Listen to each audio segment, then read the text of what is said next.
So while we were visiting a small comic book shop in Denver, my good friend sent me this article of a Spider-Man NFT drawn by Adam Kubert selling for over $25,000 on the market. That's more than an Amazing Fantasy 15 in a low grade, which is Spider-Man's actual first appearance. So I was mind blown, and the first thing I did was see what other comic book art was selling on the digital art market for this high. And guys, I have to make a video on this because there's definitely a future. So let's talk about it after the intro.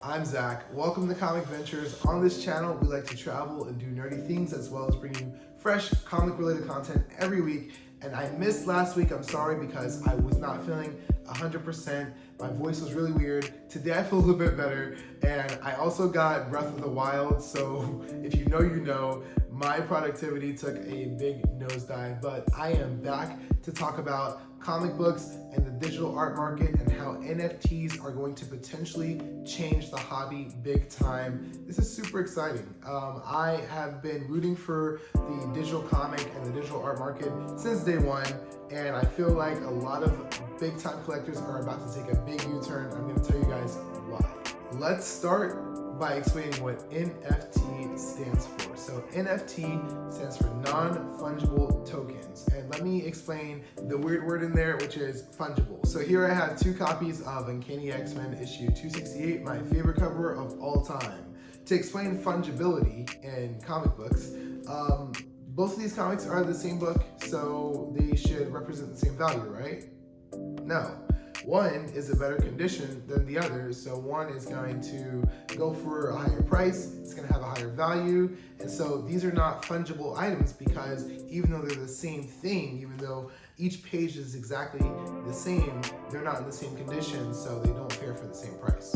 It's not like $1 and 4 quarters or a $10 bill and 2 fives. These are two different values. There are two different values associated to each of these. Digital art is not fungible, right?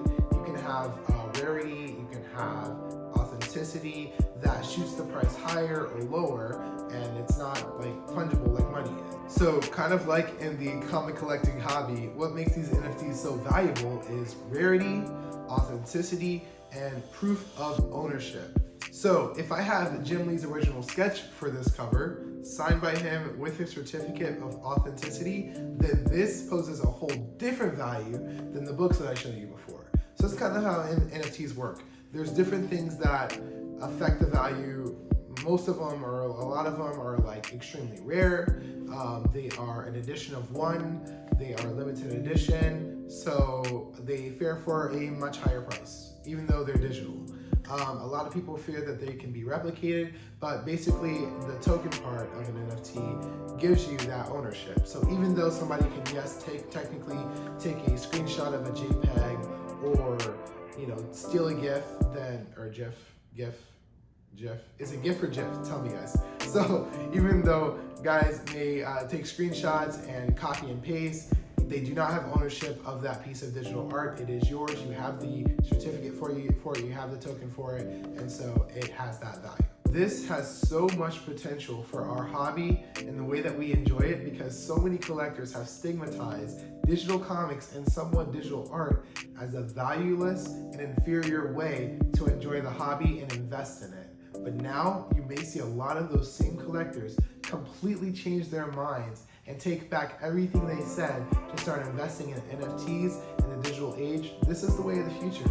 I mean, this is gonna be it. Digital comics and digital art are the way of the future. Even comic book covers now are drawn digitally, or they're digitally enhanced, and that's just the way it is. It's reported that even DC themselves, as well as several other comic professionals in the industry, are looking for NFTs to start selling. They're starting to introduce limited edition NFTs, NFT collectibles. They're starting to play around with those ideas. It's a completely different way for comic book creators to monetize the hobby and comic book fans to monetize it as well, because the digital art market is wide open and a lot of people want to enter this market the right way and invest in it the right way, and this is going to be the way. Let me know, guys, if DC plans to release limited edition NFT collectibles in the near future. Do you think it'd be something you'd invest in? I want to know in the comments. Like, let me know. I think it'd be cool. So if they end up doing that, I may do a video on how to actually start investing in NFTs, and I may bring somebody like on the channel that knows a little bit more about it so that you guys can get into it further. Let me know in the comments if you want to see stuff like that, because this is really cool. Where do you guys think NFTs are going to? Do you think that this is a short-term fad, or do you see long-term investment value for the digital art market and the way that it's going? I would love to see modern collectors invest in more digital art, or like digital comic first editions. That would be so cool. I would definitely be into that personally. So I'm definitely excited. Enjoy it. And if this is your first video, please like and subscribe. I want to keep bringing you guys fresh content. But without further ado, I want to thank you guys for watching the next video. I'll see you in the next one. And stay cool, guys.